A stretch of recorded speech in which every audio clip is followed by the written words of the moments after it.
everyone, welcome back to my channel. My name is Casey, and here on my channel we talk about personal growth, planning, and personal finance. Today I'm going to be doing a flip through and review of the self-care planner by Simple Self. So if you're interested, just keep watching.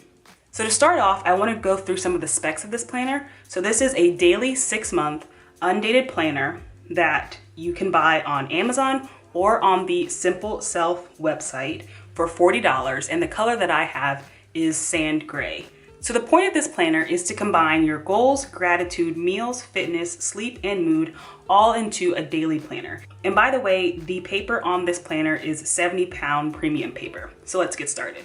So when you first open up the planner, you have your nameplate page, which has name, email, and phone. Then we move into the note from the creator. It gives you a little bit of instruction on how to use your planner. And in the beginning of your planner, you do a self-care plan. I'll zoom in a little so you can see it.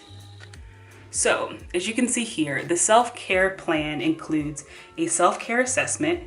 It allows you to build a self-care map, set reoccurring self-care acts, create your vision of balance, set your goals, and design your ideal routine. So moving on to the next page. On here we have our self-care assessment page, and it goes through 4 different types of self-care. So we have physical, social, emotional, and spiritual. So you kind of rate yourself on those areas on this page, and then you list different self-care acts that you currently do at least once a month for each of these categories, as well as defining some blockers, so things that prevent you from doing self-care in this bottom box. Then we have the self-care map page where you can build a map of self-care. And the way that this works is you categorize your self-care acts based on what you need in the moment. So you fill out this worksheet below and you leave some blank space for new ideas that you can fill in throughout the next 6 months. So this is kind of like ideas and brainstorming of ways that you can, cultivate relaxation and health and connection and rejuvenation and comfort and expression within your self-care journey. So the next page has a really helpful thing here. It's the self-care cheat sheet. So it kind of gives you some examples of different activities that go into those different types of categories. So you have for relaxation, for health, for expression, for rejuvenation, for connection, and for comfort. So this is really nice because it gives you some different ideas or places that you can start from. And then on this page, you set your recurring self-care acts. So you define the things that you're gonna do once a year, every month, every week, and every day.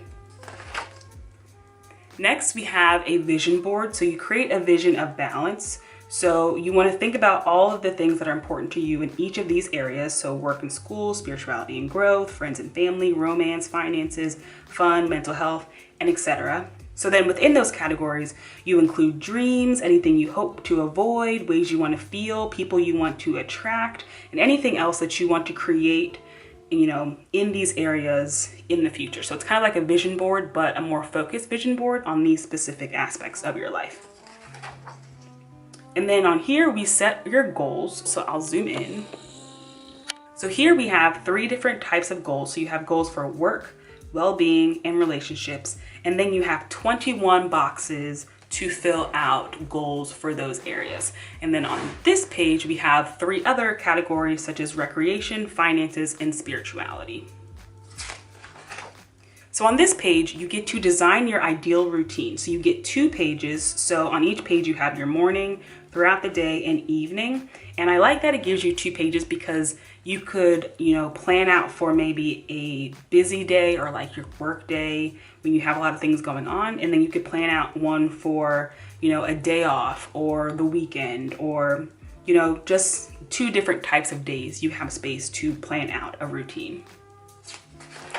And then on the next page, you have your year at a glance. So I did say before, this is an undated planner, but it does give you some space with all 12 months and, spaces for you to write in things that you have going on during those months. And then starting here, we go into the actual planner portion of the planner. So we start off each month with a monthly intentions. So you go through your 6 main areas of life: well-being, work, relationships, recreation, finances, and spirituality, and you set your intentions for that month. So this page comes before each monthly page. So it's undated. So obviously all of these things are, there's no dates filled in.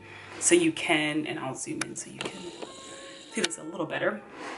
So on the left side of the page, you have your month, and then it's a Sunday start. So Sunday, Monday, Tuesday are on this left page, and then Wednesday, Thursday, Friday, Saturday are on the right page.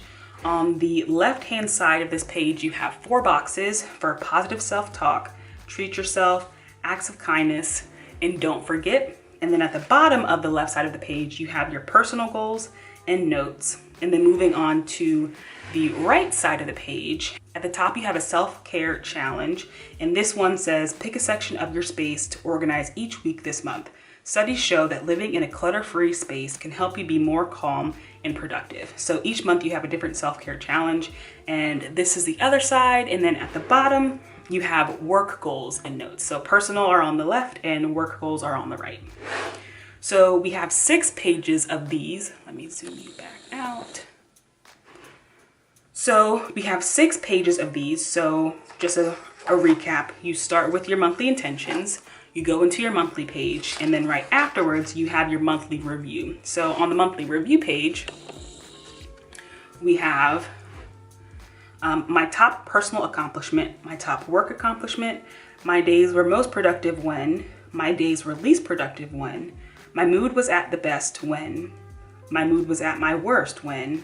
And then you have a little bit of space that you can plan for the next month. So it says next month I will focus on, and it has friends, family, romance, mood, health, career, diet, recreation, philanthropy, fitness, finances, and spirituality. And then underneath that, you have a question. You have what was the most challenging part of last month and what can I do differently next month? And then at the bottom of the page, you have a section where you can rate your current satisfaction in the following areas. So it's the 6 areas that we talked about before. And then you also have at the bottom an overall life balance. So you can rate these from 1 to 10, 1 being needs work and 10 being don't change a thing. So that's the monthly setup. So you have your monthly intentions, monthly page, monthly review. So you have 6 of those in total. So let's get past all of those. So here is the last monthly review. So you have it on the left-hand side, and the right-hand side, you just have a regular dot grid page. So then moving into the weekly and daily portion of the planner. So every single week you start off with this overview weekly page. So this page is actually like one of my favorite pages, and why I chose to purchase this planner is at each week. So you put the date of the week of. So you have 2 sections for to-do lists, one being personal and one being work. And you can also list the priority of all of these tasks. So I like the 2 distinctions. And then moving down, we have places where you can track your hours of sleep, your overall mood, and you have a habit tracker for the entire week. So I really like this because these are a lot of things that people should track or might want to track. And in most planners, you'd have to either create your own spread for them, or you'd have to, modify the way that it's already set up to be able to track these things. But in this planner, it's already all there in there for you. So specifically for habits, you have 1, 2, 3, 4, 5, 6, 7 habits. And then you have each day of the week, and then you have a little reward box. One thing I will say is I noticed that the habit tracker goes from Monday to Sunday instead of Sunday to Saturday, which is a deviation from how the monthly works, since the monthly is a Sunday start. So just something to think about is that doesn't, that's a little inconsistent there, but it's not a big deal for me, but I just wanted to point it out so you knew about it beforehand. So then on the right page, we move into the daily pages. So each daily page has today, you put in the date, and then on the top right-hand corner, you can circle what day of the week it is, and then you can also circle what the weather is going to be for that day. So you have sunny, partly cloudy, rainy, and storm and snowing. So that's nice if some people track weather in their planner. I don't normally, but I might start. And then moving on, we have a box for I am grateful for. We also have a top goal for the day.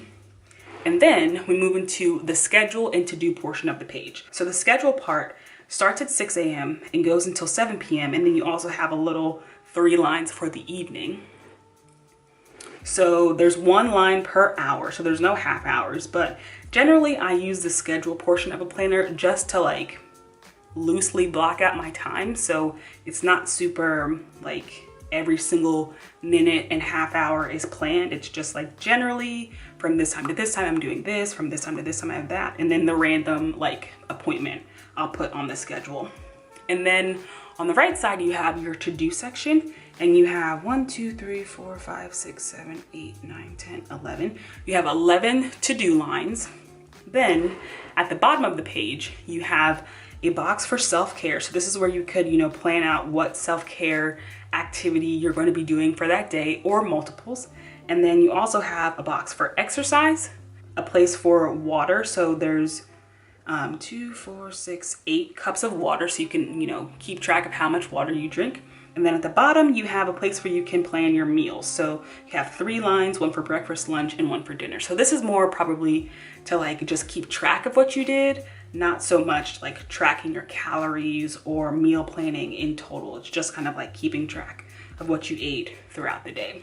So yeah, so that is the daily page. So you have 7 of these daily pages after the week page. So 1, 2, 3, 4, 5, 6, 7. And then at the end of each week / beginning of the next week, you do have a doc grid page. And then we start all over. So we have the weekly page and then moving straight into the daily pages. So, and just want to make sure, yeah, so every single week has a doc grid page since there are 7 days of the week and each spread is 8 pages. So that is one guarantee that you will for sure have a doc grid page every single week. So moving to the end of the planner, there are some things that are included at the back of the planner that I do want to talk about. So here we go. So at the end of the planner, you have your end assessment. So this is very similar to your, beginning assessment, and it goes through those same 4 areas of life: physical, social, emotional, and spiritual. And you rate yourself again, and then it has some questions for you to reflect on how you did in the past 6 months. So I can zoom in so you can see that more specifically. So here we go. These questions are: what self-care habits or routines did you create and stick to during the past 6 months? What are the areas of your life that need improvement? What is blocking you from making change? Has there been a positive change in the overall balance in your life? If so, what was the impact? And then at the bottom it says list 3 key takeaways from the past 6 months that you can apply in the future. So that is your end assessment. And then the next page, you have a place where you can track your health. So this is a 2 page, so 1 full spread to track your health. And these, the way that it's set up is that you have a space for the date and time, the symptom, and the factors. So like food, medicine, or activity. So you have 2 full pages of that. So that's nice if you like to keep track of things like that for doctor's appointments or, for any type of tracking purposes. You have the place to do that already in this planner.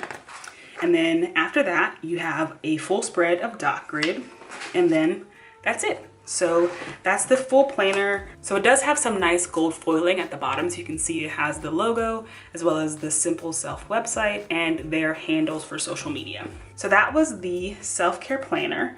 So let me know down in the comments below what you think of this planner, if you're interested in purchasing it. I first saw this planner on Amanda's Favorites, so if you want to watch her video, I'll leave her video down below. But yeah, thank you so much for watching. Before you leave, don't forget to like, comment, and subscribe, and I will see you in my next video. Bye!